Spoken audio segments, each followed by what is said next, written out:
रजनी महाजन जी पंजाब से। राधे राधे महाराज जी। महाराज जी, कर्म फल की प्राप्ति को किस प्रकार समझा जाए? पूर्व जन्म में क्या किया है उसको हमें क्या पता हमने क्या पाप किया है जिसके लिए हमें ये सजा मिल रही है महाराज जी? हाँ, अगर इसका ज्ञान भगवान दे देते तो चैन से जी नहीं पाते। ये भगवान ने बड़ी कृपा की कि इस ज्ञान का अपहरण कर लिया। नहीं 9 महीना माँ के गर्भ में रहे, अगर उसकी स्मृति होती तो सोचो कितना भयानक कष्ट होता है। आज हम कितने कष्ट से पीड़ित हो जाएं उसका चिंतन करके। लेकिन ऐसी विस्मरण कराने वाली भगवान की माया कि इसी जन्म में हम 9 महीने गर्भ में रहे, कितना भयानक कष्ट रहा, लेकिन हमको स्मरण नहीं। तो फिर पूर्व जन्म के शुभ और अशुभ कर्मों का तो हमें स्मरण है नहीं, लेकिन स्मरण ना होने पर हमको भोगना पड़ेगा, क्योंकि शरीर बदल सकते हैं, हम वही हैं। जैसे चोर हो वो पोशाक बदल ले, साधु की पोशाक पहन ले, वो ऑफिसर की पोशाक पहन ले, वो किसी की पोशाक पहन ले, तो उसकी पहचान तो नहीं मिट जाएगी ना। वो रहेगा तो चोर ही ना, जहाँ पकड़ा जाएगा तो पोशाक भले हो किसी के पहने हो, पर होगा कि चोर है।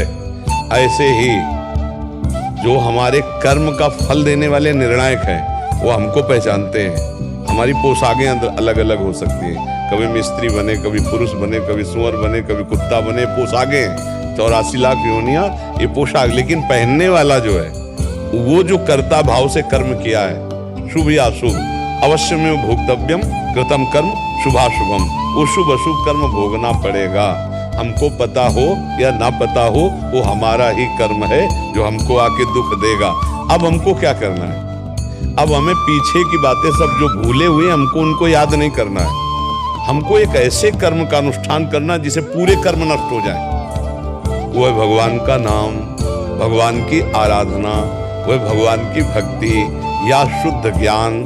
इसी के द्वारा, चाहे ज्ञान योग से, चाहे कर्म योग से, चाहे भक्ति योग से, हम संचित कर्मों को भस्म कर दें, क्रियमाण को निष्फल कर दें और प्रारब्ध को भोग लें। जो हमारा शरीर बनाने के समय प्रारब्ध रखा गया, इस वर्ष में ये होगा, इतने साल में ये होगा, उसको हम भोग लें।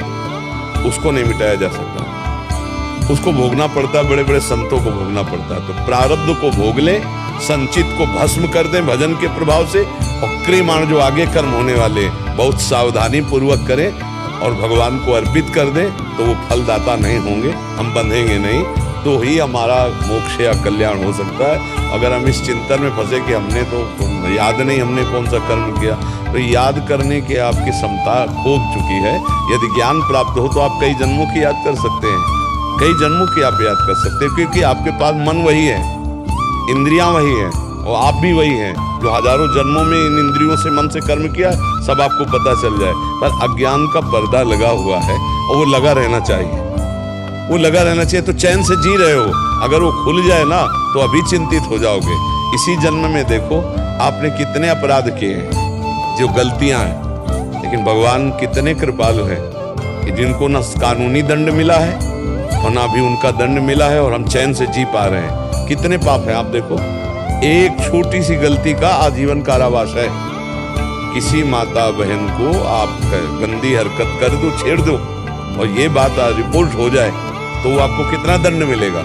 और ऐसी कितनी गलतियां हैं आपके पास, हजारों लाखों ऐसी गलतियां हैं जिनका हमको दंड नहीं मिला है। तो क्या वो सब मिट जाएंगी क्या? अगर भजन नहीं करोगे ना, तो 1 सेकंड की एक क्रिया का फल मिलेगा, वो व्यर्थ नहीं जाएगा। शुभ किया है या अशुभ, गलत देखा है या अच्छा देखा है, देखने तक का आपको दंड मिलेगा, देखने तक का दंड। जैसी हरिवंश नरक गति दुर्भरी, यम द्वारे कटियत नक्शी के, छोटी सी भी कर्म का आपको दंड मिलेगा। आप देखो ना, छोटी सी गलती हो जाती है, क्रोध आ गया, हिंसा हो गई, या जो भी, अब उसके लिए पहले हमको बंधन में डाल करके जेल ले जाया जाता है, पिटाई होती है, हम फिर मुकदमा सालों चलता है, 20-20, 10-10 वर्ष मुकदमा चलता है, फिर इसके बाद सजा होती है, इसके बाद जुर्माना भी रखा जाता है, 1 लाख जुर्माना। यार इतनी छोटी सी गलती से तो सोचो अनंत जन्मों में हमने कितनी गलतियां की। अब वो आकर हमको इसमें दंड देंगी ऐसे विधान से कि जैसे हम बहुत सजा करके संभाल कर परिवार चलाना चाहते हैं, और कर्म आ गया तो सब तुम्हारी उन्नति को बिखेर दिया, नष्ट भ्रष्ट कर दिया। बहुत गिरा हुआ घर में जन्म लिया है, लेकिन कर्म अच्छे सजना शुरू हुआ, धीरे धीरे बढ़ता चला गया। सारा खेल कर्मों का है। तो अब पूर्व के कर्मों की चिंता मत करो, अब ऐसे कर्म का अनुष्ठान करो कि हम उन कर्मों को मिटा दें। वो है भगवान का भजन, वो है सद आचरण, वो है परोपकार, दूसरों का उपकार करना, वो है भगवान की आराधना। और दूसरे किसी कर्मों में सामर्थ्य नहीं है, जैसे दान पुण्य और तीर्थयाटन ये शुभ कर्म हो गया, लेकिन भगवान की आराधना जो शुभ अशुभ दोनों को नाश करके भगवत प्राप्ति कराते। तो थोड़ा समय रह गया है, काफी जीवन ऐसे व्यतीत हो गया, खूब नाम जप करो।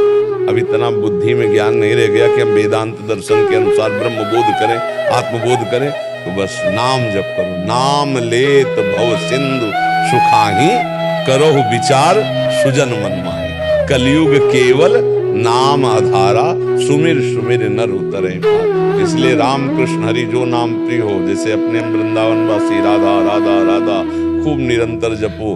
यही नाम जो है, नाम संकीर्तनम यस्य सर्व पाप प्रणाशनम, समस्त पापों का नाश करके आपके हृदय को आनंदित कर देगा, आपकी समस्याओं का समाधान हो जाएगा। आप बाहर से समस्या रहित होना और अंदर से समस्या रहित होना चाहते हैं तो नाम जप कीजिए, नाम कीर्तन कीजिए, भगवान की कथा सुनिए, भगवान की कथा गाइए, स्वयं गाइए, नाम कीर्तन स्वयं कीजिए, और बन जाए तो दूसरों का उपकार कर दीजिए। मन वचन कर्म से किसी को दुख ना पहुंचाइए, मुक्त हो जाओगे, आनंदित हो जाओगे।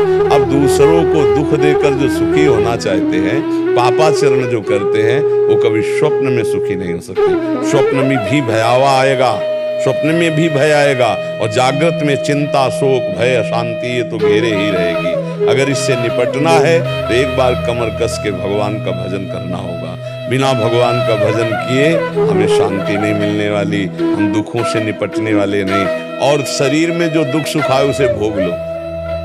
बड़े बड़े अवतारी पुरुषों को भोगना पड़ा है, औरों की तो बात जले, जो बड़े बड़े अवतारी पुरुषों को भोगना पड़ा है, बड़े बड़े सिद्धों को भोगना पड़ा है। इसलिए नाम जप करो, पूर्व संचित कर्मों को भस्म करने के लिए, अच्छे कर्म करो भगवान की प्राप्ति के लिए, और जो परिस्थिति आवे उसे भगवान का प्रसाद समझकर सह लो, तो जीवन मुक्त हो जाओगे। सही बात यह है।